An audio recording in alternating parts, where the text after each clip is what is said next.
Mani sauc Artūrs Breicis, es esmu certificēts nodokļu konsultants un strādāju ar transfercenām jau vairāk kā 20 gadus. Šodienas seminārā es jums vēlētos pastāstīt par jaunumiem transfercenās, kas stājās spēkā ar šī gada 1. janvāri.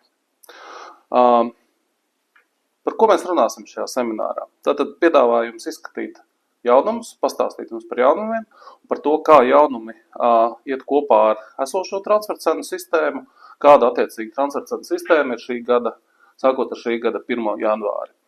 Pēc tam paskatīsimies uz transfercenu likumdošanas aktiem, kā šie likumdošanas akti, kā to jūs orientēties, kā pareizi tos analizēt.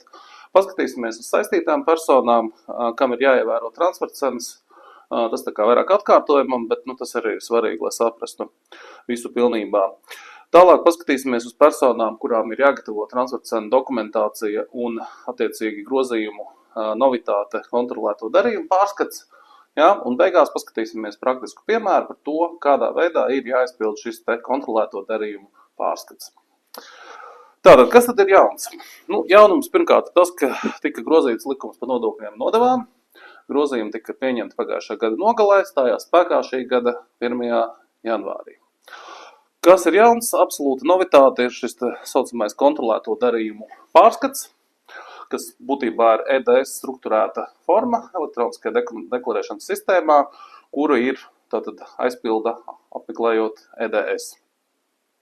Vēl ir precizētas dokumentācijas vietējās un globālās sagatavošanas robežvērtības, palielināts analizējumu darījumu robežvērtību no 20,000 uz 90,000, kas nozīmē, ka virs zem 90,000 darījumus var neuzrādīt un neanalizēt dokumentācijā, kā arī pieņemt vēl daži precizējumi. Kas ir ļoti svarīgi, ir, ka jaunā kārtība ir piemērojama sākot ar pārskata gadu. To pārskata gadu mēs piemērojam šo kontrolēto darījumu pārskatu, kurš ir sācies 25. gadā. Tad standartā tie visi uzņēmumi, kuriem ir kalendārais gads pārskata gads, jo tie sākas 1. janvārī 25. gada. Tie, kuriem ir nestandarta gada pārskats, un kurš beidzas 25. bet ir sācies pirms 25. tad uz to vēl attieksies vecā kārtība. Transfercenu dokumentācijas sistēma, kāda tā ir šobrīd.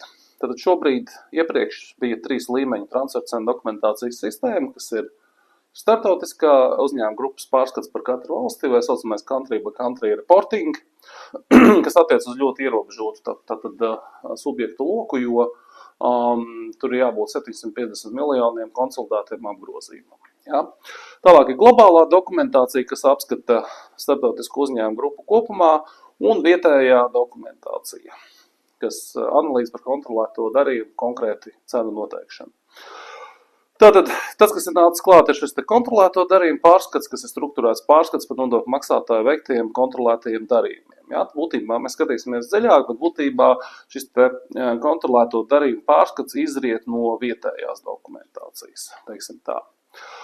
Un ārpus šī loka, kas attiec uz transfercenu dokumentācijas sistēmu, ir tā saucamā vienkāršotā transfercenu dokumentācija. Mēs viņu saucam par vienkāršoto, bet faktiski tas ir analīze par darījumu, uz kuru neatiecas vietējās dokumentācijas un kontrolēto darījumu pārskatu prasības. Tur jāsagatavo šis pamatojums, pamatojoties uz ministra kabineta noteikumiem 677. Un šīs prasības ir daudz vienkāršākas, tur parasti tiek sagatavots funkcionālā analīze, metodas izvēle un salīdzināmo datu pētījums. Jā, bet tātad tas, kas ir mainījies, ir faktiski šī sistēma ir papildināta ar šo jauno formu, kas tad ir obligāti arī noteiktam subjektu lokam. Mēs skatīsimies, ir obligāti arī jāiesniedz. Transfercenu normatīvie akti. Tātad tie, kas regulē transfercenas un dokumentāciju un sagatavošanu un iesniegšanu, jums vienkārši zināšanai vai atkārtošanai, tad pats princips ir formulēts uzņēmuma ienākuma nodokļa likumā. Saistīto personu definīcija savukārt ir nodokļiem nodevām likuma 1. panta 18. daļa. Vispārējās transfercenu dokumentācijas prasības ir nodokļu nodevas likuma 15.2 primpāns. Un savukārt tirgus vērtības noteikšana jau praktisko pusi regulē MK noteikumi 677 uzņēmuma ienākuma nodokļa likuma piemērošanas noteikumi. Savukārt transfercenu dokumentācijas saturu regulē MK noteikumi numur 802. Transfercenu dokumentācija un kārtība, kādā noslēdzam nodokļu maksātāju nodokļu administrācijas iepriekšējā vienošanās par tirgus cenas vērtības noteikšanu darījumam vai darījuma veidam. Tātad šī te visi normatīvie akti jums ir jāpatur prātā un vajadzības gadījumā jāpiemēro. Kā analizēt normatīvos aktus tagad, sākot ar 1. janvāri? Tātad piedāvāju šādu tā kā lēmumu pieņemšanas algoritmu, kuru tad varat izmantot analīzē, lai saprastu to, vai jums ir jāgatavo kaut kas un kaut kas ir jādara, vai nav nekas jādara. Tad pirmais jautājums, kas jums ir jāuzdod sev, ir par to, vai darījumi ar saistītām personām, vai tiek veikti darījumi ar saistītām personām. Šis te tā kā lodziņš, kurā ir, tad jums ir jāskatās 1. panta, nodokļiem nodevām 1. panta 18. daļa, kur ir saistīto pušu definīcija. Ja jūs konstatējat, ka jūsu darījums ir veikts ar saistītu personu, tad atbildi ir jā, tad jums jāiet tālāk ir uz nodokļiem nodevām 15.2. pantu un jāskatās, kas tur ir rakstīts. Bet pirms mēs to daram, ir jāatbild, varbūt situācija, kad atbildi ir tātad nē, tad vēl varētu būt, ja atbildi šo jautājumu ir nē, tad jums vēl vajadzētu nočekot vai pārbaudīt, vai darījuma partneris nav kaut kādā veidā saistīts ar zemu nodokļu valstīm vai offshore. Jo, ja ir, tad tas arī tiek pielīdzināts tātad saistītam uzņēmumam. Bet darījums ar offshore nav pieminēts šajā 1. panta 18. daļā, līdz ar to tas ir tā kā papildus solis šajā analīzē. Un tad, ja tikai šeit atbild, arī šeit ir nē, tad mēs secinām, ka transfercenas uz mums neatiecas. Savukārt, ja šeit atbildi ir jā, tad atkal atgriežamies nonākam tātad par nodokļiem nodevām 15.2. pantā. Un tad ir jāskatās, kas tad tur ir pateikts. Tad tur būtībā ir pateikts, ka transfercenu dokumentācija ir jāgatavo darījumos ar saistītām pusēm, kas ir šeit saistītām, bet ārvalstu uzņēmumiem, darījumos ar offshoriem un darījumos ar fiziskām personām, kas atbilst 1. panta 18. daļas prasībām. Tur būtībā 3 gadījumi. Ja atbildi ir jā, tad mums jāskatās tālāk uz robežvērtībām. Savukārt, ja atbilde ir nē, tad mēs nonākam tajā sfērā ārpus tā kā dokumentācijas prasībām. Mēs nonākam tā kā ministru kabineta 677 darbības sfērā, un to mēs saucam to par vienkāršoto dokumentāciju. Kaut gan ar terminu vienkāršotā dokumentācija tiek saprasts arī kaut kas mazliet cits. Bet sauksim to vienkārši par MK noteikumiem 677. Savukārt, ja atbilde šeit ir uz šo te jautājumu ir jā, tad jūs veicat vai ar saistītu ārvalstu uzņēmumu, vai ir uzņēmumi, kas atrodas zemu nodokļu zonā, vai ar šo te fizisko personu, kas kvalificējas, tad jums jāskatās attiecīgi uz robežu vērtībām. Kopējo darījumu vērtībām un kopējo darījumu vērtību. Šeit jāatcerās, ka jāskaita kopā gan ieņēmumi, gan izdevumi, viss ar plusu zīmi. Un aizdevumiem jāskaita arī pamatsumma izsniegšanas gadā, kā arī procenti. Un tātad jāsaskaita kopā viss šis te, šie kontrolēto darījumu apjoms, un tad ir jāskatās, ja tas pārsniedz 250,000, tātad ir obligāta prasība sagatavot vietējo dokumentāciju, bet tā ir jāiesniedz vidi tikai pēc pieprasījuma. Tad jūs sagatavojat, noliekat plauktiņā, gaidat, kamēr vids paprasīs. Vienlaicīgi, tas, kas ir nācis klāt, un šis ir tā kā,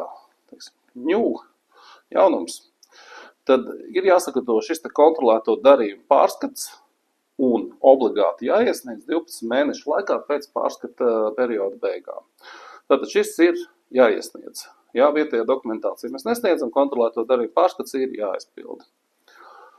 Skatāmies tālāk, ja nākamā robeža šķirtne iepriekš bija 5 miljoni, tagad tā vairs nav tādas, nākamā robeža šķirtne ir 20 miljoni, kuru sasniedzot un pārsniedzot, ja ir šie 20 miljoni, tad ir jāsagatavo globālā dokumentācija un arī jāiesniedz vidam pēc pieprasījuma.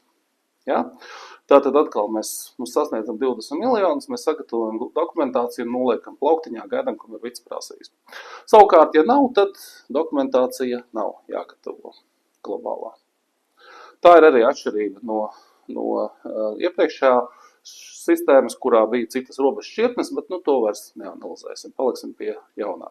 Tad svarīgākais, kas jums no šī visa ir jāatcerās, ka obligātā prasība 12 mēnešu laikā iesniegt ir šī kontrolēto darījumu pārskats, savukārt vietējā dokumentācija jāsagatavo 12 mēnešu laikā, un vids var paprasīt pēc šiem 12 mēnešiem, mēneša laikā iesniegt šo vietējo dokumentāciju. Tātad, nedaudz atgādinājumu par to, kas ir saistīts personas. Tas faktiski ir salikt uz viena slaida, tas ir vairāk tāds checklists, lai jūs gadījumā nepalaistu garām. Un principā ir 3 pamatprincipi, pēc kura nosaka saistītās personas. Tātad tas ir kapitāls vai kontrole. Teiksim, ja viena sabiedrība ir otras sabiedrības mātes vai meitas uzņēmums. Vai ir kontrole virs 50%, vai arī ir zem 50, no 20 līdz 50, bet tad ir šajā situācijā ir jābūt ārvalstu sabiedrībai. Tātad 2 Latvijas sīvas, kurā būs īpašuma tiesības 30% kapitāla daļai, tās nekvalificēsies. Šeit jābūt ir tieši pretī ārvalstu uzņēmumam. Otra pazīme ir personas un radniecība. Tad, ja divus uzņēmumus kontrolē viena tā pati persona, vai tās radinieki līdz 3. pakāpē, vai svaigi līdz 2. pakāpē, tad atkal ir saistīti šie 2 uzņēmumi. Vēl viena pazīme ir vairākums valdēs. Ja jums ir 2 uzņēmumi, kur ir, piemēram, katrā valdē ir 3 valdes locekļi, no kuriem 2 ir vieni un tie paši, tad mēs varam teikt, ka tur ir valdē vairākums. Šeit noteikti nedrīkst jaukt ar to, ka ar pārstāvniecības tiesībām. Ja persona ir atsevišķi pārstāvniecības tiesības, vienpersoniski pārstāvēt uzņēmumu, tas nenozīmē, ka ir kontrole. Tas nozīmē tikai tiesības parakstīties uzņēmuma vārdā, bet kontrole tas nenozīmē. Un pēdējais ir, kad ja pastāv kāda saskaņota darbība vai līgums veikt saskaņotas darbības nodokļu samazināšanas nolūkos. Zem šī formulējuma var viss kas paiet, bet tas tiek reti vai vispār netiek piemērots praksē. Tātad nākamais par to sapratām, uz ko attiec transfer cenas. Tagad ir jāsaprot, kam tad ir jāgatavo šī dokumentācija un kontrolēto darījumu pārskats. Mēs jau principā to noformulējām, bet šeit tas tad ir pateikts skaidri, kad ir pirmais gadījums ir saistītā persona, kura ir arī ārvalstu uzņēmums. Tātad jābūt abām pazīmēm. Fiziskās personas, kas minētas 1. panta 18. punktā, respektīvi, kurām pieder virs 50% kapitāla daļu vai balstiesību. Un zema nodokļu un beznodokļu valstu uzņēmumi. Šie 3 gadījumi, kuri tad jums ir jāpārliecinās, ja jums tas ir, tad jums ir pienākums gatavot dokumentācijas un gatavot kontrolēto darījumu pārskatu. Par šīm robežu vērtībām, tās ir arī apkopotas šeit, tas, kas jau iepriekš it kā ir pateikts, bet šeit vairāk no tāda praktiskās puses. Tad pirmkārt ir, kam tad ir pienākums iesniegt un sagatavot šo kontrolēto darījumu pārskatu. Tas ir jāiesniedz jebkurā gadījumā 12 mēnešu laikā, ja kontrolēto darījumu vērtība summa ir virs 250 000. Savukārt dokumentācija arī virs 250 000 jāsagatavo, bet tā kā jāieliek plauktiņā un jāgaida, kamēr vids paprasīs. Un globālajai dokumentācijai šī robeža šķirtne ir 20 miljoni. Ar tumši zilo iekrāsots ir tātad, kas tad ir jādara pārējiem, ja ir mazāk par tiem 250 000, tātad jāpiemēro šeit MK noteikumu numur 677, kuros tad ir teikts, kas tad ir jādara, lai pamatotu darījumu tirgus vērtību visos pārējos gadījumos. Bet šajos gadījumos dokumentācija nav jāsniedz, un šis pārskats, kontrolēto darījumu pārskats jāsniedz arī nav. Nākamais par to, kas tad ir kontrolēto darījumu pārskats. Tad likums ir ļoti lakonisks, ļoti īss, un faktiski šeit mēs arī pasakām to, kas ir pateikts likumā. Bet, lai būtu uzskatāmāks un saprotamāks, no kurienes tās kājas augas, mēģināja savilkt kopā, tātad, no kurienes nāk kontrolēto darījumu pārskata informācija kopā ar vietējās dokumentācijas saturu. Ja? Tad jums ir vietējā dokumentācija, kur parasti ietver nozares aprakstu, uzņēmumu grupas aprakstu, darījumu, juridisko aprakstu, līgumiskos nosacījumus un tā tālāk, funkciju analīzi, transfercenu metodoloģiju, salīdzināmo datu analīzi un beigās finanšu analīzi, segmentāciju un darījuma, kontrolētā darījuma rezultātu pamatošanu. Tātad par nozari mums šeit nav neviena vārda kādas prasības, par uzņēmumu aprakstu arī nē, par darījumu aprakstu tikai darījuma veids, tātad prece, pakalpojums, darījuma virziens, kas nozīmē pērkam, pārdodam, kopsumma darījuma un darījuma partneris. Viss. Ļoti vienkārši, ļoti vienkārši. Nākamais par transfercenu metodoloģiju. Tātad transfercenu metodoloģijas izvēle viena no 5 metodēm. Ja, kas ir, jūs varat uzklikšķināt tāds tā kā drop-down menu, kurā viss šīs metodas ir uzskaitīts, jūs izvēlaties to, kas ir saskaņā ar jūsu vietējo dokumentāciju. Tālāk, no salīdzināmo datu analīzes ir salīdzināmo datu avots. Avotu iespēja izvēlēties ir iekšējie avoti vai ārējie avoti, un iekšējie avoti tātad tie ir tie avoti, kurus, teiksim, cenas, kuras uzņēmums pats piemēro darījumos ar citiem nesaistītiem uzņēmumiem, vai arī, kas citiem nesaistītiem, vai arī ir ārēji avoti, tā kā specializētās datubāzes, vai statistikas dati, vai kaut kādi citi ārējie dati, kas pamato šīs cenas. Tālāk, testējumā puse. Testējumā puse tas tāds jēdziens, kas dažkārt tiek aizmirsts. Ja, tad testējumā puse ir tā, kas tiek pārbaudāmā puse, kurai tiek piemērota transfercenu metodoloģija. Ja, tad, ja mēs pārdodam preces uz cost plus bāzes, ja, mēs piemērojam uz cost plus metodi, tad mēs esam testējumā puse, nevis mūsu partners. Bet varbūt arī situācijas, kurās testējumā puse ir partners. Tālāk, cenu indikators vai intervals. Tātad šeit jādefinē šie te salīdzināmie dati no līdz, piemēram, cenu indikāciju no līdz, kur jūs esat izmantojuši un pamatojuši vietējā dokumentācijā. Vai arī peļņas līmeņa indikators, piemēram, tīrās peļņas uzcenojums no līdz 5 līdz 10%, ja, tas intervals.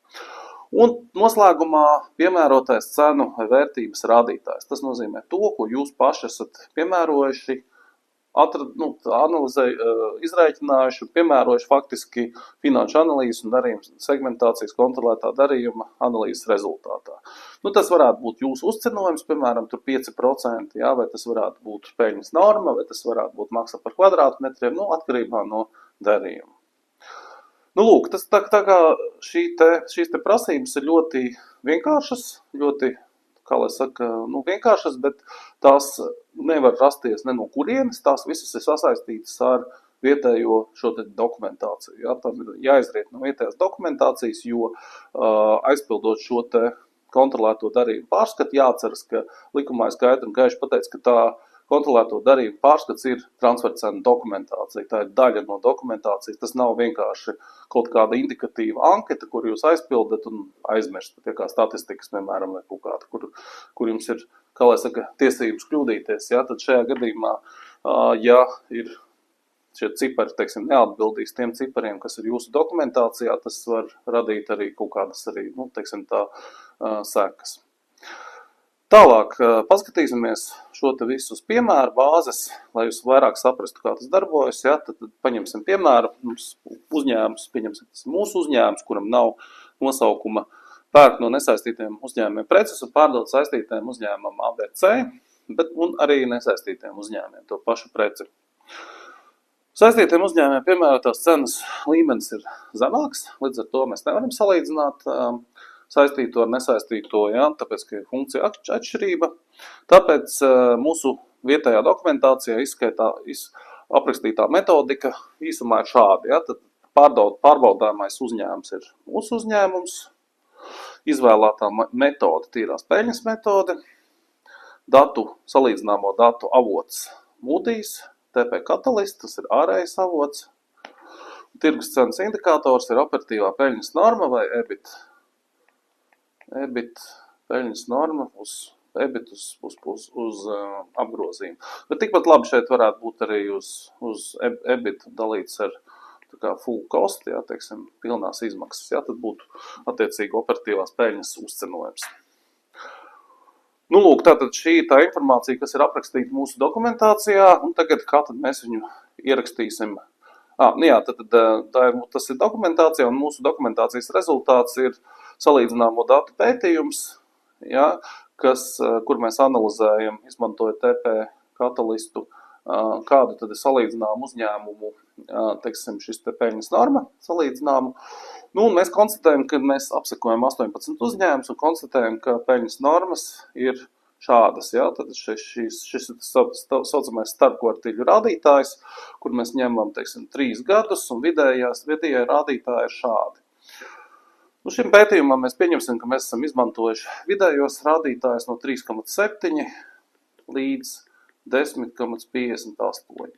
Un ar pieņēmumu, ka dokumentācijā mēs esam pamatojuši, kāpēc mēs ņemam 3 gadus kopā, nevis katru gadu atsevišķi. Tas viss ir pamatots dokumentācijā, un tam ir sava, teiksim, jēga. Ja? Šeit mēs to vairāk, teiksim, neanalizējam.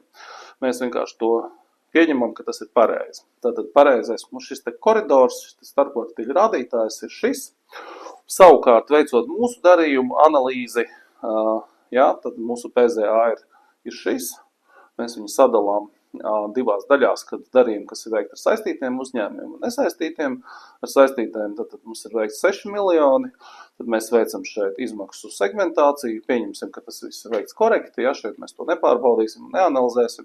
Un mēs konstatējam, ka mūsu operatīvās peļņas norma ir šī 6,83. Tātad, kontrolēto darījumu pārskatā mums ir jānorāda šie te rādītāji. Tad šis ir tas intervāls, cik vajadzēja būt, un šis ir cik ir jābūt. Ja? Tātad šos te ciparus mēs uzrādīsim EDS šajā te pārskatā. Un kā mēs to darīsim? Tātad daram tā, kad ielūkojamies EDS, izvēlamies pie dokumentiem uzņēmuma ienākuma nodokļu dokumenti. Pašā augšā būs kontrolēto darījumu pārskats, likšanam ejam iekšā, pirms pievienojam darījumu partneri. Tā, ja, tad pirmajā solī darījuma partneris ir ABC, reģistrācijas numurs, rezidences valsts, adrese. Tad spiežam pievienot darījumu. Pievienojam šo darījumu, tad mēs pārdodam preci, darījuma veids prece, virziens pārdodam, summa 6 miljoni. Ja, tad kopējais darījums, tas ir viss darījuma kopsumma, nevis tur katrs kā rēķins atsevišķi vai partija, ja, bet tas ir viss kopējais darījums, kas mēs gada laikā esam pārdevuši šim te partnerim. Tālāk, tirgus cenas vērtības noteikšanas metode. Šeit no drop-down menu izvēlamies darījuma tīrās peļņas metodi, salīdzinām datu avots ārējie dati.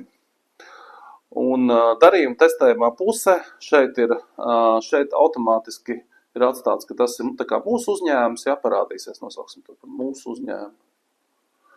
Bet varētu būt arī, ka, ja tad mēs ievadam šo te darījumu partneri, tad šajā drop-down menu tas darījuma partneris parādās un ir iespēja izvēlēties arī darījumu partneri, kā testējumā pusi. Tas nav mūsu gadījums. Tātad, kāds mums ir operatīvās peļņas norma, ir šis te indikators, kur mēs analizējam tirgus vērtības intervāls šeit no 3,7 līdz 10,58, un mūsu vērtības rādītājs ir šie 6,83.